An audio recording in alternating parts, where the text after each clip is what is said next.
Sister abandoned her kids on my doorstep while I was on vacation, then blamed me when she couldn't find them. Hello there, I'm Alora. I'm 35 years old, comfortably settled into a stable marketing career, and happily child-free by choice. Life for me consists mostly of work, a bit of travel, books that pile up faster than I can read them, and occasional dinners with friends. My life is predictable, and that's just how I like it. But, as I've come to learn, even the best laid plans can go awry, especially when family is involved. I have one sister, Jenna. We've always been close, though as we've grown older, complicated might describe our relationship better. Jenna is the wild one, always has been. She married young, had kids early, and her life has been a whirlwind of highs and lows ever since. I love her, I really do, but our lives couldn't be more different.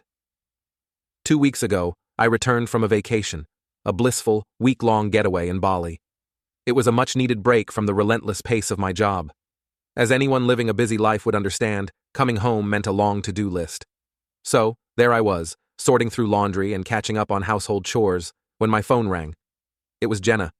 I greeted her cheerfully, but her voice was tense, a sure sign that this wasn't a casual check-in. "Hey, Alora, how are the kids doing?" Jenna asked, a bit too casually. I paused, laundry basket in hand. "What kids, Jenna?" "Come on, my kids, Lilith and Nico. I dropped them off at your place right before you got back." I nearly dropped the phone. "Jenna, I just got back from Bali, last night. What are you talking about? The kids aren't here." There was a sharp intake of breath on the other end. "You're joking, right? Please, Alora, tell me you're joking." "I'm not, Jenna. I haven't seen Lilith or Nico. Where are you? What's going on?" Jenna's voice broke, veering into panic. I left them there, Alora. I had an emergency. I thought you were back. I left a note and some food for them." A cold shiver ran down my spine. "Jenna, I was out of the country. Why didn't you call me? Why didn't you check?" I thought I did. I thought you said you were back that day. Oh God, Alora, I have to go." The call ended abruptly, leaving me in stunned silence, staring at my quiet, immaculately tidy living room that definitely did not contain my niece and nephew. My heart raced. Where could they be? Frantic, I called my neighbors, asking if they'd seen anything. No one had. I called Jenna back, no answer. I called the police next, my voice trembling as I explained the situation. They took my information and promised to start looking into it immediately. Then, I sat on my couch, trying to process the situation. Jenna's recklessness was not new, but this was beyond anything she'd ever done. About an hour later, I received a call from Mrs. Patterson, the elderly lady who lived several doors down. "Alora, dear, I think you need to come over. It's about your sister's children." Heart in my throat, I rushed over. There, sitting on her couch, were Lilith and Nico, looking bewildered, but thankfully safe. Mrs. Patterson explained that she had found them wandering near my house, looking lost and confused. "They told me they were supposed to stay with their aunt," Mrs. Patterson said, her tone reproachful. "I figured they meant you, but when you didn't answer the door, I took them in. I was just about to call the police myself." I hugged them both, relief washing over me in an overwhelming wave. "Thank you, Mrs. Patterson. Thank you so much. I can't tell you how grateful I am." Back home, with Lilith and Nico now calm and playing in the living room, I tried to piece together Jenna's actions. It was irresponsible, unthinkable. Jenna had always been impulsive, but this was a new low. And an emergency? That was classic Jenna speak for something she'd later regret, but wouldn't explain until it was all but too late. The phone rang again. It was Jenna. "Are they okay? Tell me they're okay," she blurted out before I could even say hello. "They're fine, Jenna. They're safe with me. But we need to talk. What happened? Why did you leave them like that?" Jenna was silent for a moment. "I can't explain right now. I'm so sorry, Alora. I'll be there in 2 days. Please, just take care of them until then." And just like that, she hung up, leaving me with more questions than answers and 2 scared kids who missed their mom. What had Jenna gotten herself into this time? And more importantly, how were we going to fix it? This was more than just a sisterly spat or a bailout. This was serious, and the safety and well-being of 2 little kids were at stake. As I put Lilith and Nico to bed that night, their innocent faces looking up at me with trust, I felt a resolve harden within me. Whatever Jenna was involved in, it was big, and it was bad. And I was going to get to the bottom of it, for Lilith and Nico's sake, if nothing else. They deserved better than this, and I was determined to ensure they got it. 2 days passed with the children's routine gradually falling into the rhythm of my household. Lilith and Nico, though outwardly adapting to the unexpected change, asked frequently about their mother. My responses grew vaguer with each inquiry, my own uncertainties about Jenna's whereabouts and condition clouding my reassurance. Late in the afternoon, as I was preparing snacks for the kids, the sound of frantic knocking jerked my attention to the front door. Bracing myself for another set of unforeseen challenges, I opened it to find Jenna on my doorstep, her face a mask of distress. Before I could utter a greeting, Jenna burst in, her voice sharp and accusing. "Alora, you were supposed to watch them!" Her words struck me like a physical blow. A couple of days ago, she apologized to me, was in despair, and today she made claims that I did not look after her children. "Jenna, are you serious right now? They've been with me since I found out they were left alone. Mrs. Patterson found them wandering outside because you never checked if I was home." Jenna's eyes darted past me, landing on Lilith and Nico peeking from the kitchen doorway. Her demeanor shifted momentarily to relief before snapping back to confrontational. "You should have been there. It's your fault they were out there alone." The argument escalated quickly, our voices rising in tension. I couldn't believe she could make such stupid accusations. "I was on vacation, Jenna. How could you be so irresponsible?" I countered, feeling a mix of anger and disbelief. Jenna's response was a mix of defensiveness and guilt. "I had an emergency, Alora. I thought you were home. You could have come back earlier." I didn't have time to say how childish it sounded. As we argued, the doorbell rang. It was a police officer and a social worker, their arrival a grim reminder of the seriousness of the situation. Jenna's face paled, realizing the implications of their presence. "Alora Clinton," the officer began. "We're here to follow up on a report about unattended children. We need to understand what happened." Jenna tried to interject, her narrative skewed to paint her in a more responsible light, but I stepped forward, recounting the events truthfully. The social worker listened intently, taking notes, her expression unreadable. After my explanation, the social worker turned to Jenna. "Can you explain your emergency that led to this situation?" Jenna faltered, her story fragmented by hesitations. It was a job interview. It ran late, and I couldn't get back in time." The simplicity of her emergency did little to mitigate the gravity of her neglect. The social worker's eyes flicked to the children, who clung to each other, sensing the tension. "We'll need to conduct a full assessment of your living conditions and caregiving capabilities," she informed Jenna, who nodded, her bravado fading under the weight of official scrutiny.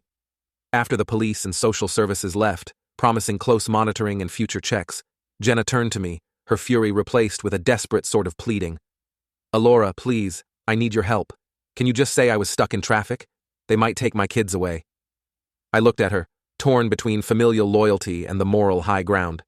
My commitment was, above all, to Lilith and Nico's welfare. "I can't lie for you. You need to start taking responsibility for your actions. This isn't just about us anymore." Jenna left shortly after, her parting glance a mix of anger and sorrow. The door closed with a definitive thud, echoing the closing gap between us. I turned back to Lilith and Nico, their small faces pinched with worry. Jenna left them with me again, referring to another, very important business. "Let's get some dinner, okay?" I said, mustering a smile for their benefit. As we sat down to eat, the weight of the day's revelations pressed heavily on me. I was now caught in the crossfire of Jenna's chaotic life decisions, a place I never wanted to be. Yet, there I was, making dinner for two scared kids, trying to shield them from the adult complexities swirling around us. That night, as I tucked them into bed, Lilith's voice was small and uncertain. "Aunt Alora, will Mommy be okay?" I stroked her hair, searching for words that were honest, yet comforting. "Your mom is going through a tough time right now, but she loves you very much. And no matter what, I'm here for you both. Always." In the quiet that followed, my thoughts were loud and chaotic. The coming days would bring challenges, I knew. Jenna's situation with child services was just beginning, and my role in the children's lives seemed destined to expand. Sleep was elusive as I pondered the fragile balance of our lives, now more intertwined and volatile than ever. In the days following Jenna's impromptu visit and the subsequent intervention by the authorities, the atmosphere in my home became a blend of quiet play and whispered adult conversations. Lilith and Nico, now regular fixtures at my dining table, seemed to adjust outwardly, their laughter a bittersweet sound amidst the chaos of their mother's unraveling life. Compelled by a mixture of concern and a need for answers, I began to delve deeper into Jenna's recent activities. It started with a few phone calls to Jenna's close friends, casual inquiries that soon revealed alarming patterns. Words like "always troubled" and "worse lately" painted a stark picture of Jenna's life. Her toxic relationship with Louis, a name that emerged repeatedly with dark undertones, seemed to be at the core of many issues. I also learned of overdue bills and final notices, which was extremely strange, since I always knew that Jenna had enough money to at least take care of such basic things. But this web of troubles was far more tangled than I had ever imagined. Meanwhile, the investigation by Child Services began in earnest. A social worker visited my home, her presence a stark reminder of the severity of the situation. She spoke with me, with Lilith and Nico, her questions probing yet gentle. The possibility of Jenna losing custody became tangible with each visit, a prospect that weighed heavily on me. Jenna, desperate and cornered, called me one evening, her voice cracking under pressure. "Alora, please, you have to help me. Just tell them something. That I was stuck in traffic, that it's all a misunderstanding. I can fix this, but I need more time." The plea tore at me. Family loyalty urged me to protect Jenna, to shield her from consequences that seemed increasingly dire. Yet, every interaction with Lilith and Nico, every spontaneous hug and whispered confidence, fortified my resolve to prioritize their well-being above all else. One afternoon, while drawing in the living room, Lilith looked up at me, her eyes serious. "Mommy shouts a lot when Louis is there. We stay in our room, but we can still hear them." Nico, coloring beside her, nodded solemnly. "Louis is mean. I don't like him." Their words, simple yet laden with unspoken fear, solidified my decision. This wasn't just about financial irresponsibility or a one-time lapse in judgment. It was about a pattern of behavior that endangered my niece and nephew. The moral dilemma haunted me, the line between protecting my sister and safeguarding her children a narrow and blurred path. My commitment to Lilith and Nico's safety and happiness guided my actions, despite the emotional cost. During subsequent visits from the social worker, I relayed my concerns. Jenna's situation, I explained, was not conducive to the children's health and safety. The conversations were difficult, the implications severe, but necessary. I provided details of Jenna's erratic behaviors, her unstable relationships, and her financial disasters, ensuring the welfare of the children remained the focus. Jenna's reaction to my decision was volcanic. Accusations of betrayal and heartbreak filled voicemails she left, each message a mixture of pleading and anger. Our once close sisterly bond frayed further with every passing day, the fabric of our relationship strained to its limits. As autumn leaves began to fall, so too did the remnants of the life I once knew. Jenna's decision to take legal action against me, accusing me of negligence, thrust us into a realm of bitter legal disputes and public scrutiny. How ironic it was. At first, she asked me to look after the children. Now she wanted to return them back, making the situation worse for both the kids and herself. The court proceedings were exhaustive. Jenna's lawyer portrayed me as an overbearing sister, intent on wresting control from Jenna out of spite rather than concern. Each session felt like a personal assault, lawyers delving greedily into the most private corners of my life. My past decisions, my financial stability, even my reasons for remaining childless, were dissected and debated in open court. Family members were summoned to testify. Our mother tearfully defended Jenna, painting her as a devoted, if somewhat overwhelmed, mother. "She has her troubles, but she loves those children more than anything," she insisted, casting pleading glances my way, as if willing me to soften my stance.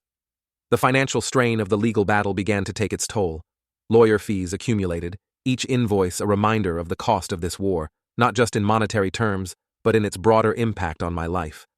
I watched my savings dwindle, funneling what resources I had into a fight I had never wanted. Despite the personal and financial hardships, my resolve to ensure the well-being of Lilith and Nico never wavered. Their needs anchored me, giving purpose to the struggle. I fortified myself each day with the knowledge that this was not just a fight for custody, but a crusade for their future, for a life free from the instability and shadows that had so long clouded their mother's world. The children, in their own ways, coped with the upheaval. Lilith's drawings, once bright and filled with the simple joys of childhood fantasies, took on a darker, more somber tone. Nico became quieter, his boisterous laughter less frequent. I reassured them nightly, promising that no matter the outcome, they were loved and cherished. As winter approached, bringing with it the chill of unresolved conflicts, I prepared for the final court date. The evidence was laid bare, the testimonies given, and all that remained was the judge's decision. I met with my lawyer, a stoic woman who had become both my champion and confidant, to discuss our closing argument. "We've presented a strong case," she assured me, her voice steady despite the weight of the moment. "The court has seen the facts, the environment Jenna provided versus the stability you offer. We have to trust that the judge will act in the best interests of the children. The night before the final hearing, I sat alone in the quiet of my living room, the kids asleep upstairs. The house was still, the only sound the soft ticking of the kitchen clock. I thought about Jenna, about the sister she once was, and the strained figure she had become. My heart ached for the loss of our bond, a casualty of the chaos that seemed to follow her. The day of the verdict dawned clear and cold, the sun a bright spot in the winter sky. As I walked into the courtroom, I felt a calm resolve settle over me. This was it, the culmination of months of turmoil. I was ready to accept the outcome, knowing that whatever the decision, I had done everything within my power to fight for what was right, for what was best for Lilith and Nico. The judge took her seat, her expression unreadable as she surveyed the courtroom. My heart pounded in my chest as she began to speak, her words a lifeline in the silent tension of the room. The session began with the prosecution presenting compelling evidence that traced the origins of Jenna's recent erratic behavior and prolonged disappearance to her involvement with Louis. You remember that name, right? The courtroom fell into a hushed anticipation as the prosecutor laid out a timeline of Jenna's activities, meticulously linking them to her clandestine affair with Louis, who was not only the mysterious lover the children had been wary of, but also the catalyst for Jenna's descent into unlawful activities. As the prosecutor spoke, a series of emails, text messages, and financial transactions were displayed, illustrating how Jenna's infatuation with Louis had rapidly evolved into a dangerous liaison. Initially charmed by his attention, Jenna soon found herself entangled in Louis's world of illegal gambling operations. The evidence showed that Louis operated a series of underground poker games and sports betting rings, which skirted legal boundaries and often crossed into outright illegality. Jenna, under Louis's influence, began by attending these gatherings, slowly becoming more involved as she handled bets and collected debts. The transactions grew in size and frequency, with Jenna's bank accounts showing deposits and withdrawals that coincided with these gambling events. Her involvement escalated to managing communications between Louis and his network of bettors, a role that grew from what the prosecutor suggested was a mix of naivety and coercion into a full-fledged partnership in illegal operations. The courtroom was presented with security footage from one of these underground gambling events, showing Jenna actively engaged in managing the operations, her demeanor a stark contrast to the loving mother portrayed in other testimonies. This footage was supported by testimony from a former associate of Louis, who had turned state witness, detailing Jenna's activities and her role in the broader scheme of Louis's gambling ring. The prosecution argued that Jenna's entanglement in these activities had not only put her at significant legal risk, but also endangered her children by exposing them to criminal elements associated with Louis's operations. This phase of her life, marked by illegal gambling and financial irregularities, painted a troubling picture of the environment her children were exposed to, bolstering the case for their removal from her care. Jenna's lawyer attempted to mitigate the damage, arguing her actions were the result of manipulation and coercion. Yet, the evidence was overwhelming. Jenna sat, head bowed, the reality of her situation closing in like the walls of the courtroom itself. The testimony shifted to focus on Jenna's role as a mother. Neighbors and friends took the stand, their accounts painting a picture of neglect and endangerment that made my heart ache for Lilith and Nico. One particularly harrowing account involved an incident where the children were left alone overnight, with Jenna nowhere to be found until the following evening. As these stories unfolded, the impact on our family was palpable. Our parents, who had clung to hope for Jenna's redemption, now faced the undeniable truth of her actions. The strain on our family dynamics intensified, with relatives forced to confront their own roles in either enabling Jenna's behavior or failing to intervene sooner. Despite the tumult of emotions, a part of me felt vindicated. The evidence supported my decision to fight for custody of Lilith and Nico. However, this was no victory.